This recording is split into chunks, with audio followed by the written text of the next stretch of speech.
प्रिय दर्शकों, एक बुद्धिमान गिलहरी ने एक महत्वपूर्ण बात कही जिसे हर इंसान को मरने से पहले याद रखना चाहिए। गिलहरी ने कहा कि यदि इन 4 बातों को भुला दिया गया तो बुढ़ापे में औलाद केवल धक्के मारेगी। आज की यह कहानी बेहद शिक्षाप्रद और जीवन को सही दिशा देने वाली है। अगर आपने इसे पूरी तरह से सुन लिया तो समझ लीजिए कि आपने अपने जीवन के 4 अनमोल मोती प्राप्त कर लिए। प्रिय दर्शकों, यह कहानी पुराने समय की है।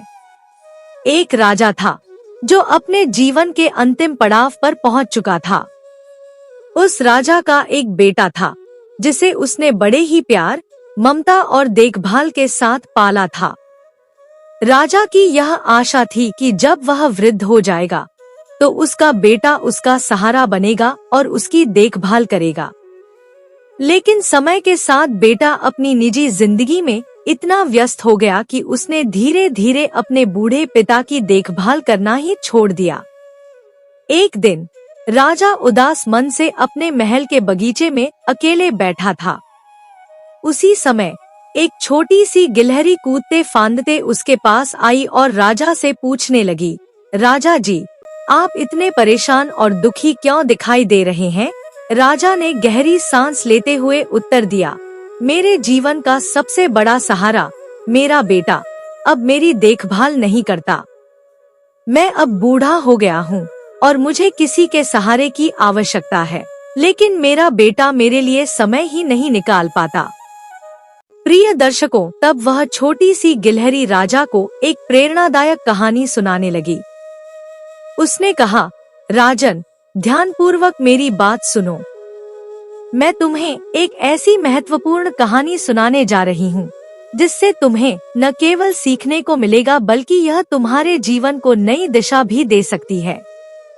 हर पिता के लिए सबसे बड़ा गर्व और खुशी का पल वह होता है जब उसका बेटा या बेटी स्कूल या कॉलेज में शानदार अंकों से उत्तीर्ण होता है या अपने अद्वितीय कौशल से अपने गांव, शहर या पूरे देश को गौरवान्वित करता है। उस दिन माता पिता का सिर गर्व से ऊंचा उठ जाता है और ऐसा महसूस होता है जैसे उन्होंने दुनिया की सबसे बड़ी संपत्ति अर्जित कर ली हो।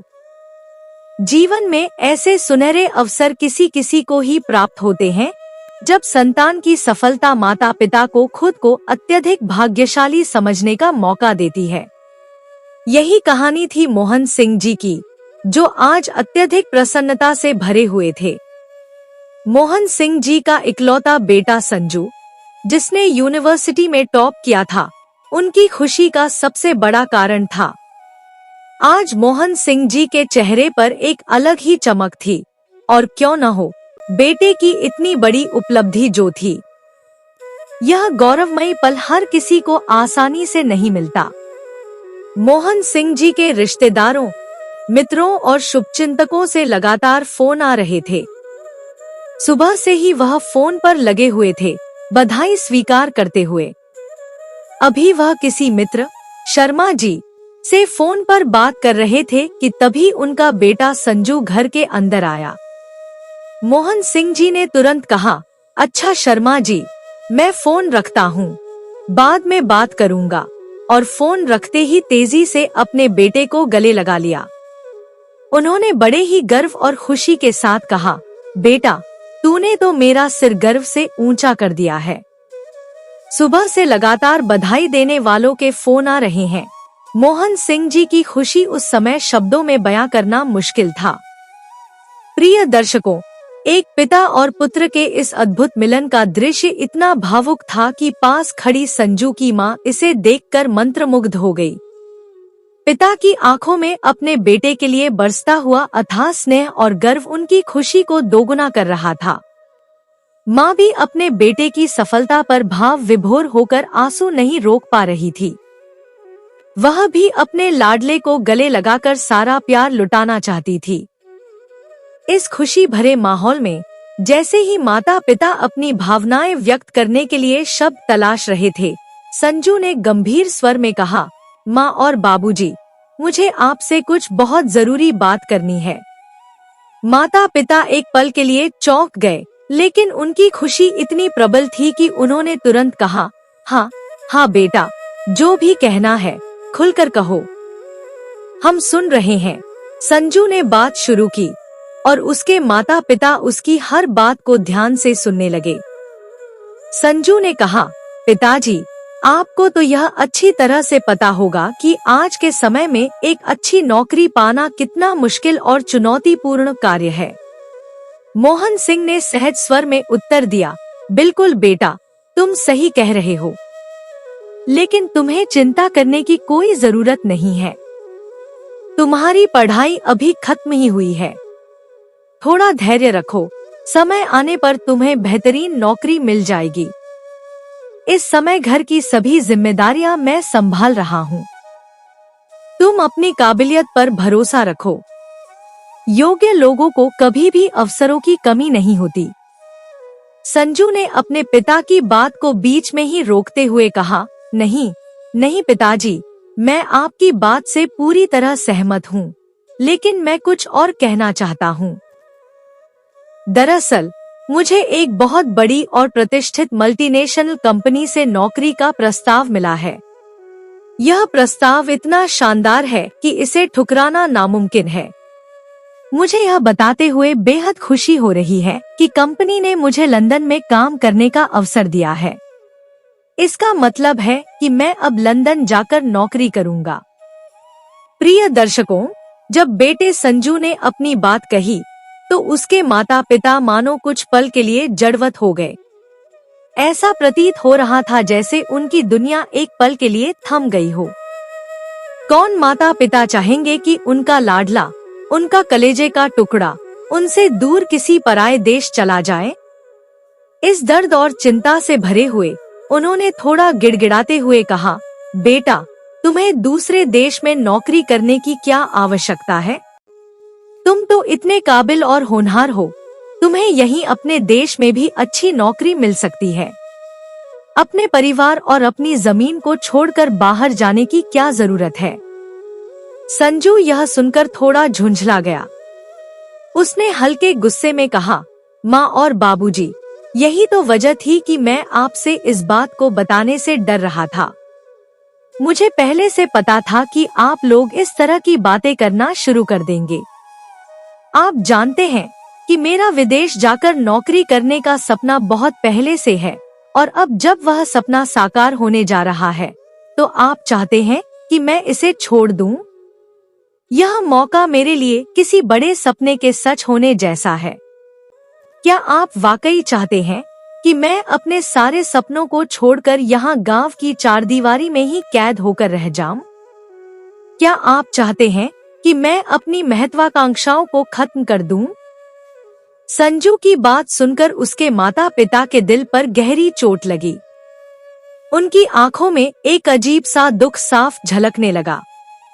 ऐसा लग रहा था जैसे समय ने एक पल के लिए उनकी भावनाओं को जकड़ लिया हो। वे दोनों एक दूसरे को चुपचाप देख रहे थे, मानो उनके पास कोई शब्द नहीं बचे थे। संजू अपनी बात कहकर अपने कमरे में चला गया, लेकिन उसके माता पिता वहीं खड़े रहे, गहरी सोच में डूबे हुए। उस रात चिंता और उदासी ने माता पिता की आंखों से नींद छीन ली। वे सारी रात अपने बेटे के बचपन की यादों में खोए रहे। उनके दिल और दिमाग में बेटे की पूरी जिंदगी, उसकी मासूमियत और उसके साथ बिताए गए हर पल किसी फिल्म के दृश्य की तरह घूमने लगे। उन्हें याद आने लगा कि कैसे उन्होंने अपने बेटे का लालन पालन किया था, कितने प्यार और सपनों के साथ उसे बड़ा किया था। माता पिता के मन में यह सोच बार बार उमड़ रही थी कि उन्होंने हमेशा अपने बेटे को अपनी बुढ़ापे की लाठी माना था। उनके दिल में यह विश्वास था कि जब उनके हाथ पैर काम करना छोड़ देंगे, जब वे बूढ़े और असहाय हो जाएंगे, तब उनका बेटा ही उनका सहारा बनेगा। लेकिन अब उन्हें लग रहा था जैसे उनके सारे सपने एक पल में टूटकर बिखर गए हों। प्रिय दर्शकों, संजू की माँ गहरी भावनाओं में डूबी हुई कहने लगी, अजी, हमारा बेटा बचपन में तो मेरी आंखों से पल भर के लिए भी ओझल नहीं होना चाहता था। अगर मैं उसके सामने से थोड़ी देर के लिए गायब हो जाती तो वह पूरे घर को सिर पर उठा लेता था। और जब आप अपनी नौकरी से थके हारे घर लौटते थे तो वह दौड़ता हुआ आपके पास आता और आपकी टांगों से कसकर लिपट जाता था। हमने अपनी हर खुशी को त्याग कर उसकी खुशी को अपनी दुनिया बना लिया था। उसकी हर मुस्कान में हमें अपना सुकून और संतोष नजर आता था। लेकिन पता नहीं क्यों आज ऐसा महसूस हो रहा है कि उसी बेटे की खुशी हमारे लिए किसी बड़े दुख का कारण बन गई है। संजू के पिता भी पत्नी की बातें सुनकर भावुक हो गए। उनकी आंखों में बेटे के बचपन की तस्वीरें तैरने लगी। उन्होंने गहरी सांस लेते हुए कहा, कमला, सच में एक वह समय था और एक यह दिन है। कभी हमारा बेटा हमारी उंगली छोड़ने को तैयार नहीं था और आज वही बेटा हमें छोड़कर विदेश जाने की तैयारी कर रहा है। वह अपने माता पिता को अकेला छोड़ने की बात सोच भी कैसे सकता है।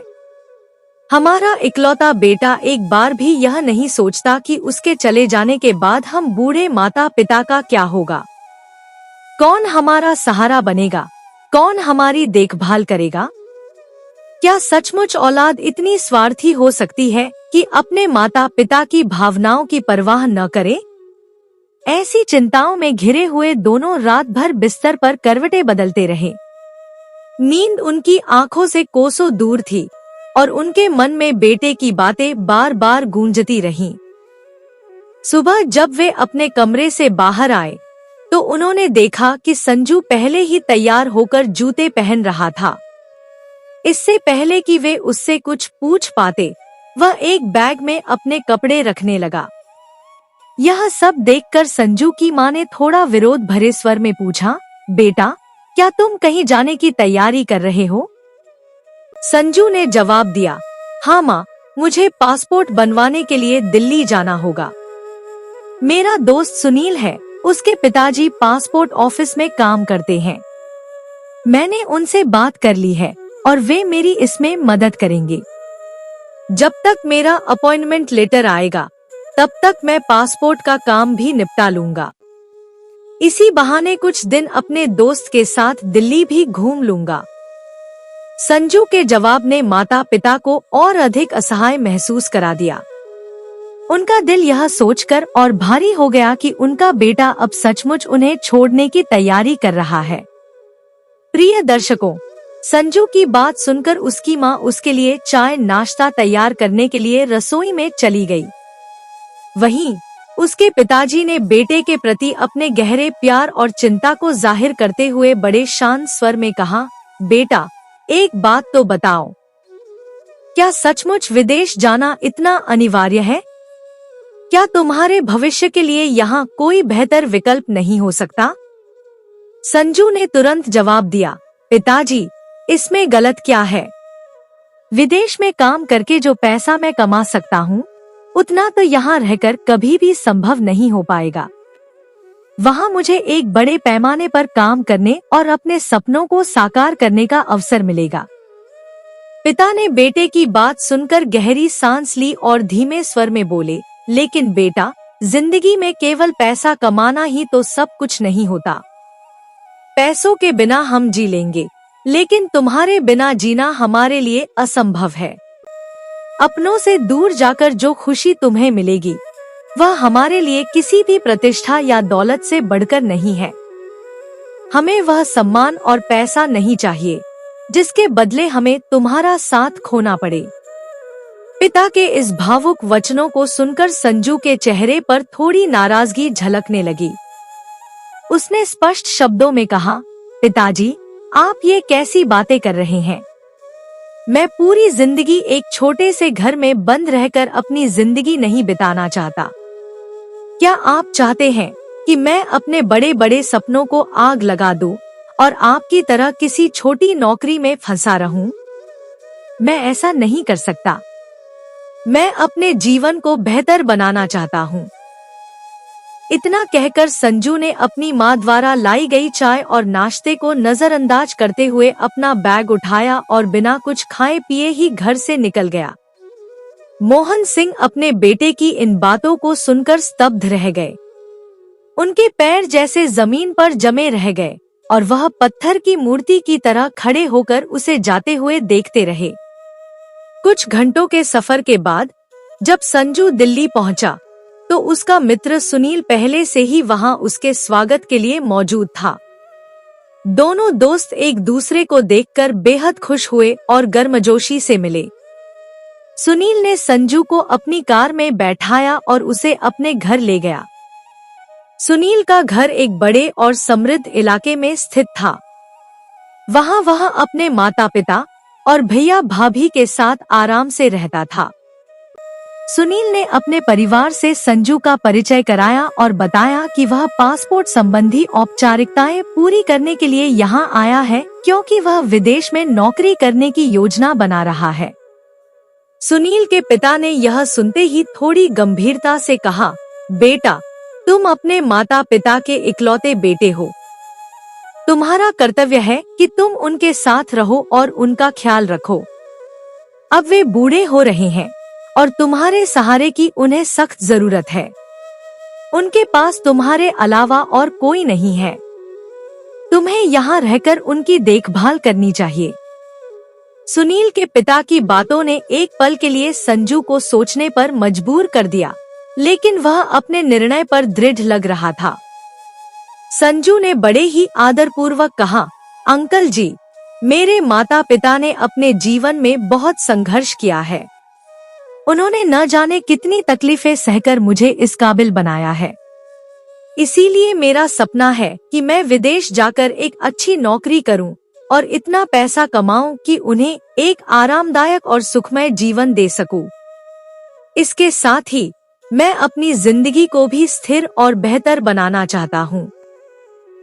दुनिया बहुत बड़ी है और हर किसी को इसे देखने और घूमने का अवसर नहीं मिलता। कई लोग ऐसे होते हैं जो केवल अपने आसपास की सीमित दुनिया में जीते रहते हैं, जैसे कुएं के मेंढक, जो कुएं को ही अपनी पूरी दुनिया मान लेते हैं।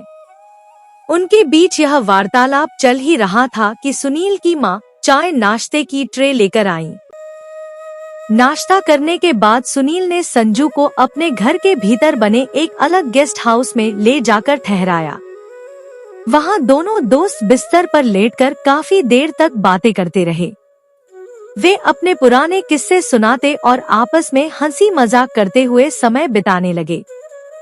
गेस्ट रूम के ठीक सामने एक और कमरा था, जहां से किसी बुजुर्ग व्यक्ति के खांसने की आवाज बार बार आ रही थी।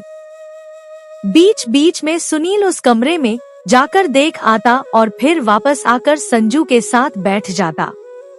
कुछ देर बाद सुनील को किसी काम से बाहर जाना पड़ा। जैसे ही वह गया, संजू को उस कमरे में झांकने की उत्सुकता हुई।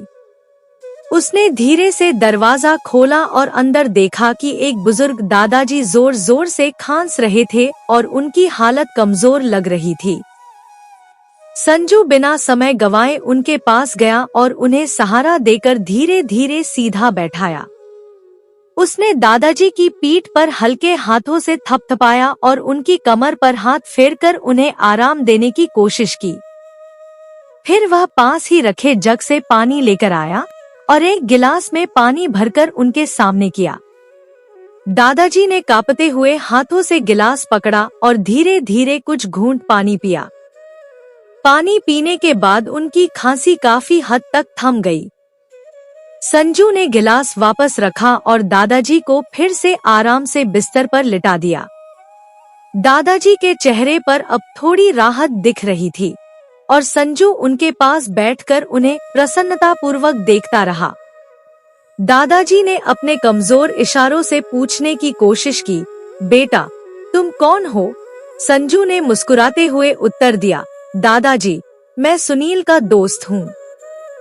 मैं दिल्ली में पासपोर्ट बनवाने के लिए आया हूँ, क्योंकि मुझे विदेश में नौकरी का अवसर मिला है। यह सुनकर दादाजी ने कांपते हुए हाथ से उसके सिर पर हाथ रखकर आशीर्वाद दिया और धीमे स्वर में कहा, खुश रहो बेटा, हमेशा उन्नति करो।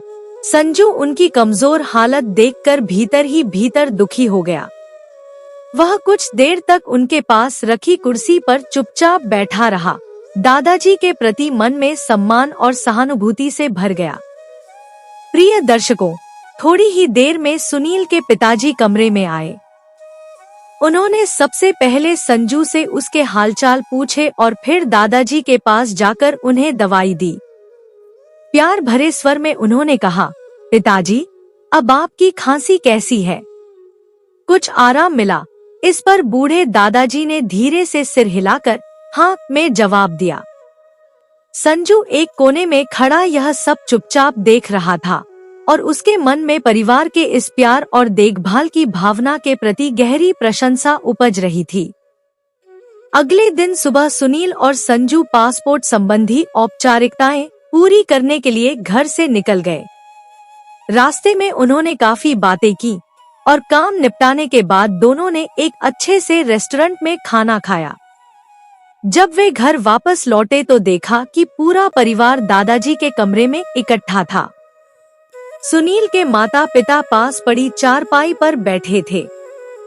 सुनील की भाभी दादाजी के लिए फल काटकर उन्हें खिला रही थी और उसका बड़ा भाई उनके पैरों की मालिश कर रहा था।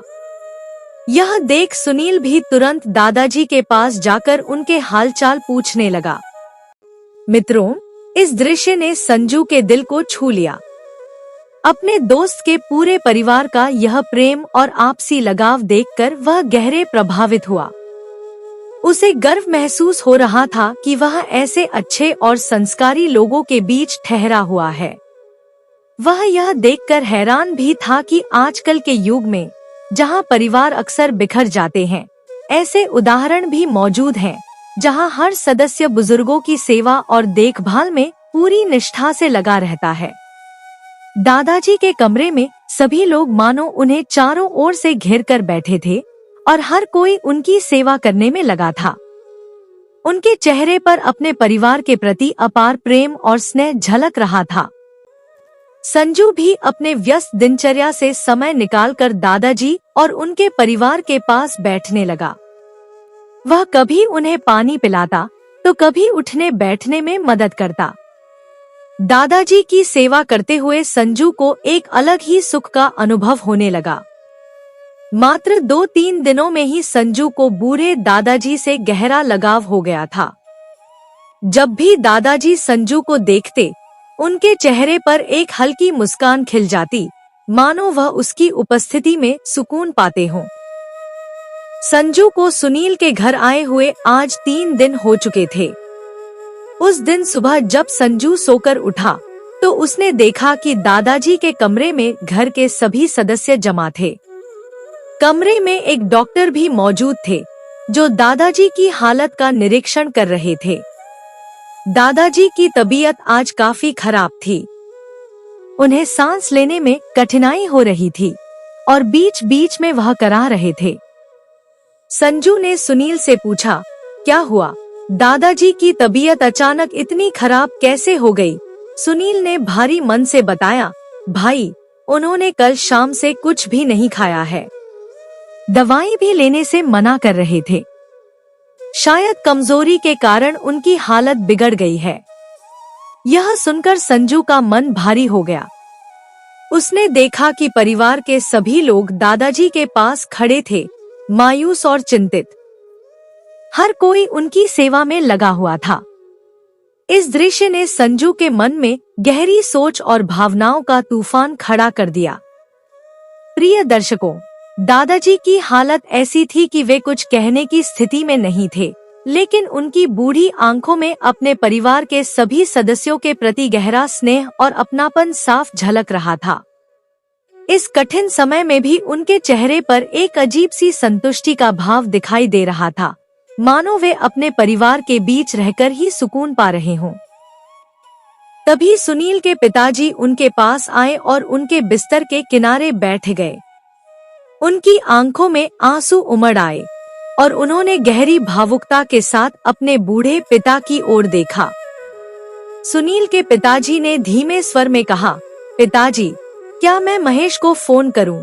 इस नाम का उच्चारण होते ही दादाजी की आंखें अचानक आंसुओं से भर गईं। उनका शांत चेहरा मानो किसी पुराने दर्द की याद से विचलित हो गया। उनकी भावनाएं चेहरे पर साफ उभर आईं और वे लाचार होकर कुछ क्षणों के लिए छत की ओर निहारते रहे, मानो अतीत की परछाइयों में खो गए हों। फिर उन्होंने धीमे से अपनी गर्दन ना में हिलाई, मानो यह कहना चाह रहे हों कि उन्हें महेश से कोई बात नहीं करनी है। इसके बाद दादाजी ने अपनी आंखें बंद कर लीं, लेकिन उनकी पलकों से आंसू बहते हुए उनके तकिए को भिगोने लगे। सारा परिवार दिन भर उनकी सेवा में लगा रहा। हर कोई अपने स्तर पर दादाजी को आराम पहुंचाने की कोशिश कर रहा था, लेकिन संजू के मन में एक अजीब बेचैनी घर कर गई थी। वह बार बार सोचने पर मजबूर हो रहा था कि आखिर यह महेश कौन है। सुनील के पिताजी ने उसका नाम क्यों लिया और क्यों उसका नाम सुनते ही दादाजी इतने भावुक हो गए।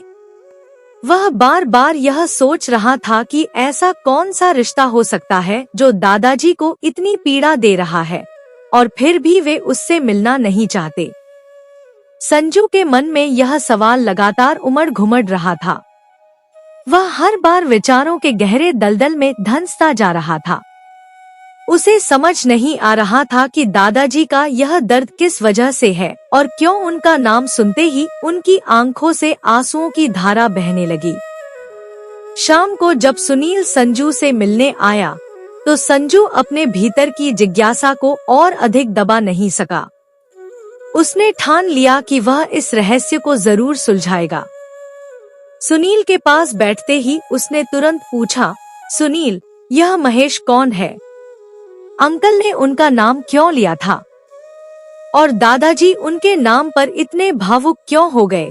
संजू की आवाज में गहरी जिज्ञासा और हल्की चिंता साफ झलक रही थी। प्रिय दर्शकों, सुनील ने संजू की ओर देखते हुए कहा, महेश दादाजी का इकलौता बेटा है। यह सुनकर संजू चौंक गया और उसकी उत्सुकता और भी बढ़ गई। बेचैनी भरे स्वर में उसने सुनील से पूछा, तो फिर अंकल आपके क्या लगते हैं? सुनील ने एक लंबी सांस लेते हुए उत्तर दिया, हमारा दादाजी से कोई खून का रिश्ता नहीं है। हमारे बीच सिर्फ इंसानियत का नाता है, लेकिन उनका हमारे जीवन में जो स्थान है वह किसी रिश्ते से कम नहीं है। सुनील ने आगे बताया, दादाजी मेरे पिताजी के अध्यापक रहे हैं। वे बेहद मृदुभाषी और उस समय के सबसे सम्मानित और कुशल शिक्षकों में से एक थे। मेरे पिताजी मानते हैं कि उनकी जिंदगी में जो भी सफलता आई है उसका पूरा श्रेय दादाजी को जाता है। उस वक्त पढ़ाई की फीस भरने तक के लिए मेरे पिताजी के पास पैसे नहीं होते थे, लेकिन दादाजी ने कभी भी पैसे की परवाह नहीं की। उन्होंने न सिर्फ मेरे पिताजी को मुफ्त में पढ़ाया, बल्कि पढ़ाई के प्रति उनमें रुचि भी जगाई। दोनों दोस्तों की यह चर्चा चल ही रही थी कि सुनील के पिताजी भी वहां आ गए। उन्होंने संजू से कहा, बेटा, यह दुनिया बहुत स्वार्थी है। यहाँ अधिकतर रिश्ते तभी तक चलते हैं जब तक उनमें कोई स्वार्थ जुड़ा होता है। जब स्वार्थ खत्म हो जाता है तो रिश्तों की अहमियत भी खत्म हो जाती है। सबसे हैरानी की बात यह है कि दादाजी को उनके खुद के बेटे ने छोड़ दिया। उन्होंने भावुक होकर बताया, महेश, जो दादाजी का इकलौता बेटा है, वह उनके लिए भगवान से मांगा गया वरदान था। दादाजी और उनकी पत्नी ने कई सालों तक भगवान से प्रार्थना की थी, तब जाकर उनका यह बेटा हुआ था। बेटे की हर सुख सुविधा का ध्यान रखते हुए उन्होंने अपनी जिंदगी की सारी खुशियां उस पर न्योछावर कर दी। उन्होंने अपने बेटे को इतनी अच्छी परवरिश और शिक्षा दी कि वह आज अमेरिका में एक बड़ी कंपनी में ऊंचे पद पर काम कर रहा है। लेकिन वही बेटा जो उनकी आंखों का तारा था, उन्हें अकेला छोड़कर चला गया। सुनील के पिताजी की आंखें भर आईं। उन्होंने कहा, महेश ने अमेरिका जाकर न केवल एक विदेशी लड़की से शादी कर ली, बल्कि वहीं बस गया। उसने पुश्तैनी मकान बेच दिया और अपने माता पिता को किराए के मकान में छोड़ दिया। उनकी मां इस सदमे को ज्यादा दिनों तक सहन नहीं कर सकी और 3 साल पहले उनका देहांत हो गया। उनकी मौत के बाद दादाजी पूरी तरह अकेले पड़ गए। एक दिन वे मुझसे मिलने पासपोर्ट ऑफिस आए और मेरे पैरों में गिरकर रोने लगे। उनकी आवाज में दर्द छलक रहा था। उन्होंने कहा कि मैं उनका पासपोर्ट बनवा दूं ताकि वे अपने बेटे के पास विदेश जा सकें। मैंने अपने आदरणीय गुरु को इस हालत में देखकर उन्हें तुरंत उठाया, संभाला और उन्हें चाय नाश्ता करवाया। मैंने उनके बेटे को फोन भी किया, लेकिन उसने यह कहकर बात टाल दी कि वह कुछ समय बाद अपने पिता को बुला लेगा। लेकिन बेटा, वह कुछ समय आज तक नहीं आया। दादाजी अपने बेटे की राह तकते तकते बूढ़े हो गए हैं। यह बेचारे बुढ़ापे में अपनी कमजोर हालत में आखिर कहाँ जाते? यहाँ इनका अपना तो कोई भी नहीं बचा था। एकमात्र सहारा उनका बेटा था, जो विदेश में अपनी दुनिया में मस्त और मगन था। ऐसे में वे किसके पास जाते? कौन उनकी देखभाल करता? मेरे गुरु, जिन्होंने मुझे इस योग्य बनाया, उनकी यह दयनीय स्थिति देखकर मेरा हृदय भर आया। गुरु तो एक पिता की तरह होते हैं, बल्कि यह कहना गलत नहीं होगा कि कई बार वे पिता से भी बढ़कर होते हैं। मैंने उसी दिन तय कर लिया था कि मैं उन्हें अकेला नहीं छोड़ सकता। तब से मैंने उन्हें इस घर में लाकर अपने साथ रखा और उनकी पूरी देखभाल की जिम्मेदारी संभाली। अब दादाजी सिर्फ मेरे गुरु नहीं हैं, वे मेरे परिवार का हिस्सा हैं। मेरे बच्चों को भी उनके स्नेह और आशीर्वाद का लाभ मिल रहा है और उनके जीवन में भी परिवार का एहसास भर गया है। मैंने उन्हें पिताजी कहकर पुकारना शुरू कर दिया, क्योंकि बुढ़ापे में जब कोई अपना नहीं होता तो वही अपना बन जाता है जो आपके साथ खड़ा होता है। सुनील के पिता की इन मार्मिक बातों को सुनकर संजू स्तब्ध रह गया। उसे समझ नहीं आ रहा था कि इस निर्दयी दुनिया में कोई बेटा अपने पिता के प्रति इतना निष्ठुर और असंवेदनशील कैसे हो सकता है। एक गुरु के प्रति ऐसी श्रद्धा और सम्मान देखकर और बेटे के क्रूरता भरे व्यवहार को सुनकर संजू का मन भीतर तक आघात से भर गया। उनकी बातचीत अभी चल ही रही थी कि अचानक दादाजी के कमरे से जोर जोर से खांसने और कराहने की आवाज आने लगी। किसी अनहोनी की आशंका से सुनील और उनके पिता जल्दी से कमरे की ओर दौड़ पड़े। संजू भी यह देख सन्न रह गया, लेकिन खुद को संभालते हुए वह भी कमरे में पहुंच गया। कमरे में पहुंचकर उसने देखा कि दादाजी को सांस लेने में बहुत ज्यादा तकलीफ हो रही थी। सुनील के पिताजी दादाजी के कांपते हाथों को अपने हाथों में लेकर रोते हुए चिंतित निगाहों से उन्हें देख रहे थे। इसी बीच परिवार के अन्य सदस्य भी वहां पहुंच गए। सुनील का बड़ा भाई उनके पैरों को सहलाने लगा और उनकी मां उनके मुंह में गंगाजल की बूंदें डालने लगी। दादाजी बहुत कोशिश के बावजूद अपनी आंखें खोल नहीं पा रहे थे। उन्होंने बड़ी कठिनाई से अपने दोनों हाथ जोड़कर कमरे में मौजूद सभी लोगों की ओर देखा। उनकी नजरों में एक अनकही पीड़ा, आभार और विदाई का भाव था। फिर उनके हाथ धीरे धीरे ढीले पड़ गए और उनकी गर्दन एक ओर लुढ़क गई। दादाजी ने अपने सारे शारीरिक और मानसिक दुखों से मुक्ति पाते हुए इस निष्ठुर और कठिन दुनिया को हमेशा के लिए अलविदा कह दिया। उनके जाने से कमरे में गमगीन सन्नाटा छा गया। प्रिय दर्शकों, अब उस बुजुर्ग दादाजी के पार्थिव शरीर को अंतिम विदाई देने की तैयारियां बड़े ही भावपूर्ण ढंग से की जाने लगी। पूरे सम्मान और पारंपरिक रीति रिवाजों के साथ उनके मृत शरीर को सजाया गया और शमशान ले जाने की प्रक्रिया शुरू हुई। शमशान घाट लोगों की भीड़ से खचाखच भरा हुआ था, परंतु यह देखकर हैरानी और दुख दोनों हो रहे थे कि उस भारी भीड़ में एक भी व्यक्ति ऐसा नहीं था जिससे उनका खून का रिश्ता जुड़ा हो। वे सभी लोग केवल इंसानियत के नाते अपनी संवेदनाएं व्यक्त करने और उन्हें अंतिम विदाई देने के लिए वहां एकत्र हुए थे। सुनील और उसका पूरा परिवार, जिनके लिए दादाजी अब उनके अपने हो चुके थे, भावुकता से भरे हुए थे। आज संजू भी उस मृत बुजुर्ग के लिए अपने आंसुओं को रोक नहीं पाया। उसका दुख अब असहनीय हो चला था और उसके दिल के किसी कोने में दबी कोमल भावनाएं अचानक से उभर आईं। उसकी कठोरता से पत्थर हो चुकी संवेदनाएं फिर से मानवीयता से भरने लगी। चिता पर लेटे बूढ़े दादा के चेहरे को देखकर संजू को अपने पिता का चेहरा नजर आने लगा। वह जैसे ही यह दृश्य देखता, उसकी आंखों से आंसुओं का बांध टूट जाता। उसे इस बात का एहसास होने लगा कि उसके माता पिता ने उसे विदेश जाने से रोकते हुए कितनी वेदना और दर्द महसूस किया होगा। उसे समझ में आने लगा कि क्यों उसके पिता ने उससे गिड़गिड़ाते हुए हाथ जोड़कर उससे घर पर रहने की प्रार्थना की थी। चिता की जलती हुई अग्नि के बीच संजू को अपने बचपन के अनमोल पल किसी चलती फिल्म की तरह याद आने लगे। वह यादें जब उसके माता पिता ने उसे स्नेह से पाला पोसा और उसके हर छोटे बड़े सपनों का साथ दिया। दादाजी की इस अंतिम विदाई के साथ ही शायद संजू ने भी अपने माता पिता के प्रति कठोरता से भरे व्यवहार को विदा कह दिया था। उसी क्षण जब चिता की लपटें तेज हो रही थी, संजू के मोबाइल की घंटी बजने लगी। उसने कांपते हाथों से फोन उठाया तो दूसरी ओर से उसके पिता की करुणा और व्यथा से भरी आवाज सुनाई दी।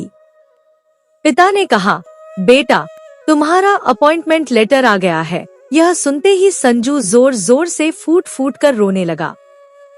शायद यह वाक्य ही उसके भीतर जमे कठोर बर्फ को पिघला देने के लिए पर्याप्त था। 2 घंटे बाद रेलवे स्टेशन पर संजू अपने बैग के साथ तैयार खड़ा था। उसका मित्र सुनील उसे छोड़ने स्टेशन तक आया। सुनील ने संजू को गले लगाया और कहा, तुमने यहाँ रहकर मेरे घर को जो सम्मान दिया, उसके लिए मैं तुम्हारा शुक्रगुजार हूँ। संजू ने भावुक होते हुए कहा, मित्र, तुमने मुझे अपने घर में जगह देकर जो एहसान किया है, वह मैं जीवन भर नहीं भूलूंगा। तुम्हारे घर पर रहकर मुझे परिवार के प्रेम और संस्कार का असली मतलब समझ में आया है। इस प्रकार वह अपने दोस्त से विदा लेता है और ट्रेन में बैठकर अपने शहर के लिए निकल पड़ता है। उसके दिल में अब एक नई भावना थी, अपने माता पिता के प्रति कृतज्ञता और प्यार की भावना। प्रिय दर्शकों, अब संजू सुबह की पहली ट्रेन में बैठा हुआ था। उसकी नजरें खिड़की से बाहर जा रही तेज रफ्तार दृश्यों पर थीं, लेकिन उसका मन कहीं और भटक रहा था। वह कुछ खामोश था, अपने विचारों में पूरी तरह से डूबा हुआ। तभी अचानक उसका ध्यान सामने की सीट पर बैठे एक छोटे से बच्चे पर गया। वह बच्चा बेहद मासूमियत से अपनी माँ के साथ तरह तरह की शरारतें कर रहा था। कभी वह अपनी माँ की गोद में जाकर बैठ जाता, तो कभी उत्साह से गोद से नीचे उतरकर इधर उधर दौड़ने लगता। उसकी माँ मुस्कुराते हुए उसे बार बार संभालने की कोशिश करती। संजू ने गौर किया कि उस पूरे सफर के दौरान उस बच्चे की माँ ने एक भी पल ऐसा नहीं बिताया जब उसने अपनी नजरें या ध्यान अपने बच्चे से हटाया हो। वह हर पल उसे संभाल रही थी, उसकी हर अठेलियों पर मुस्कुरा रही थी और उसके हर कदम पर नजर रख रही थी। यह सब देखकर संजू के मन में अचानक अपनी माँ की छवि उभर आई। उसे महसूस हुआ कि उसकी माँ ने भी बचपन में ठीक इसी तरह उसका ख्याल रखा होगा। निस्वार्थ प्रेम का यह दृश्य देखकर संजू का दिल भावनाओं से भर गया और उसकी आंखों में अपनी माँ के लिए आदर और प्रेम का सागर उमड़ने लगा। अब तक संजू ने अपने भविष्य का एक महत्वपूर्ण निर्णय ले लिया था। उसका मन हल्का हो गया था, जैसे उसने अपने दिल पर रखा कोई बड़ा बोझ उतारकर फेंक दिया हो। वह खिड़की से बाहर झांकने लगा, जहां तेज हवाओं के थपेड़े उसके चेहरे को छूते हुए मानो उसके फैसले की सराहना कर रहे थे। उसे लग रहा था जैसे यह हवा उसके निर्णय पर खुशी जाहिर कर रही हो। उसका दिल अब अपने माता पिता के प्रति प्रेम और आभार से भर चुका था। उसे पहली बार इस जीवन के सच्चे अर्थ और मूल्यों का गहरा एहसास हुआ। कुछ घंटों बाद जब ट्रेन रुकी और संजू अपने घर के पास पहुंचा, तो वह गली के कोने पर खड़ा होकर अपने घर की ओर देखने लगा। वह कभी उस गली को निहारता जहां उसका बचपन बीता था, और कभी अपने घर की दीवारों को बड़े गौर से देखता, जो उसके लिए अब केवल चारदीवारी नहीं बल्कि उसके जीवन का केंद्र थी। जब उसने अपने घर का दरवाजा खटखटाया तो अगले ही पल दरवाजा खुला। उसके सामने उसके माता पिता खड़े थे। उनकी आंखों में खुशी और चिंता का मिला जुला भाव था। संजू ने जैसे ही अपने माता पिता की ओर देखा तो उसका दिल बैठ गया। उसने महसूस किया कि केवल 4 दिनों में ही चिंता और परेशानी ने उनके चेहरों पर गहरी झुर्रियां डाल दी थी। उनकी आंखें थकी हुई और उदासी से भरी हुई थी। उन्हें इस हालत में देखकर संजू का कलेजा मुंह को आ गया। अचानक उसके हाथ से बैग छूटकर नीचे गिर पड़ा। वह अपने माता पिता की ओर भागा और उनसे लिपटकर फूट फूट कर रोने लगा। संजू के इस अचानक व्यवहार से उसके माता पिता कुछ समझ नहीं पाए। वे केवल उसे शांत कराने की कोशिश कर रहे थे। उसके पिताजी ने अपनी कांपती हुई उंगलियों से अपनी जेब से एक कागज निकाला। वह अपॉइंटमेंट लेटर था जिसे वे पहले से संभाल कर रखे हुए थे। उन्होंने वह पत्र संजू को दिया। संजू ने जैसे ही उसे हाथ में लिया तो उसने देखा कि वह लेटर गीला था। उसे समझते देर नहीं लगी कि वह कागज किसी और वजह से नहीं बल्कि उसके माता पिता के आंसुओं से भीग गया था। संजू ने बिना एक पल की देरी किए उस अपॉइंटमेंट लेटर को टुकड़े टुकड़े कर दिया। फिर अपने माता पिता को प्यार से देखते हुए उसने भावुक स्वर में कहा, माँ, पिताजी, अब मैं आप दोनों को छोड़कर कहीं नहीं जाऊंगा। मैं यहीं रहूंगा आपके साथ। यह कहते हुए वह फिर से अपने माता पिता के गले लग गया। उस पल संजू के दिल में अपने माता पिता के प्रति प्रेम और कृतज्ञता अपने चरम पर थी। वह समझ चुका था कि असली खुशी और संतोष परिवार के स्नेह में ही छिपा है। प्रिय दर्शकों, आज उस घर में प्रेम और खुशी का ऐसा प्रवाह बह रहा था जो सबके दिलों को सुकून और आत्मीयता से भर रहा था। वहाँ बिखरे पड़े उस अपॉइंटमेंट लेटर के टुकड़े इस बात के गवाह थे कि दुनिया में अपनों के स्नेह और अपनेपन से बढ़कर न तो कोई दौलत हो सकती है, न ही कोई और खुशी। अपने प्रियजनों के साथ बिताए गए सच्चे पलों की तुलना किसी भी सांसारिक सुख या उपलब्धि से नहीं की जा सकती। जब मन में प्रेम हो तो व्यक्ति साधारण भोजन और सादगी में भी स्वर्गिक आनंद का अनुभव कर सकता है। इसके विपरीत, यदि किसी को अपने परिवार और प्रियजनों से दूर रहकर स्वर्ग भी मिले तो वह नरक जैसा प्रतीत होता है। अब वह गिलहरी कहती है कि हे राजन, अब मैं आपको उन 4 महत्वपूर्ण बातों के बारे में बताती हूँ जिन्हें हर इंसान को अपनी अंतिम सांस लेने से पहले अवश्य याद रखना चाहिए। ये बातें न केवल हमारे जीवन को बेहतर बनाती हैं, बल्कि हमें आत्म संतोष और शांति भी प्रदान करती हैं। पहली बात, परिवार और मित्रों का महत्व। परिवार और मित्र जीवन के सबसे बहुमूल्य रिश्ते होते हैं। जब हम जीवन के संघर्षों का सामना करते हैं या अपनी खुशियों का उत्सव मनाते हैं तो यही लोग हमारे साथ खड़े होते हैं। इन रिश्तों को सहेजना और उनके प्रति प्रेम और समर्थन व्यक्त करना न केवल हमारे लिए सुखद होता है, बल्कि हमें जीवन के अंतिम क्षणों में संतोष और शांति का अनुभव भी कराता है। अपने प्रियजनों की अहमियत को समझें और उन्हें अपना समय और ध्यान दें, क्योंकि ये पल अमूल्य होते हैं। दूसरी बात, सपने और लक्ष्य। हर व्यक्ति के जीवन में कुछ सपने और लक्ष्य होते हैं जो उसे दिशा और उद्देश्य प्रदान करते हैं। जब हम अपने लक्ष्यों की प्राप्ति के लिए प्रयास करते हैं तो हमें आत्म संतोष और प्रेरणा मिलती है। लेकिन यह भी जरूरी है कि अपने सपनों को पूरा करते हुए हम दूसरों की भावनाओं का सम्मान करें। हमारे सपने किसी का हंसता खेलता जीवन न छीने और न ही किसी परिवार की खुशियां बर्बाद करें। अपने ऊंचे लक्ष्यों को साधने की कोशिश में यह न भूलें कि इंसानियत और सहृदयता हमारे जीवन की सबसे ऊंची उपलब्धि है। तीसरी बात, अनुभव और ज्ञान। जीवन के दौरान हम जो अनुभव प्राप्त करते हैं वे हमें न केवल समझदार बनाते हैं बल्कि दूसरों के लिए प्रेरणा का स्रोत भी बन सकते हैं।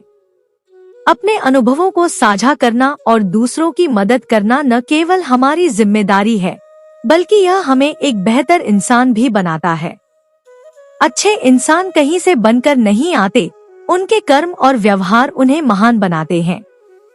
हमारे अनुभव और ज्ञान हमारे जीवन का दर्पण है जो दूसरों को सोचने और सही राह पर चलने के लिए प्रेरित करते हैं। चौथी बात, अच्छे कर्मों का महत्व। जीवन में अच्छे कर्म सबसे बड़ी पूंजी होते हैं। जब हम दूसरों की मदद करते हैं या समाज के लिए कुछ सकारात्मक योगदान देते हैं तो यह हमारे लिए खुशी का कारण बनता है। इसके साथ ही यह हमें एक अलग पहचान भी देता है। जीवन के अंत में हमारे साथ केवल हमारे अच्छे कर्म ही रहते हैं और वे ही हमारी स्थायी विरासत बनते हैं।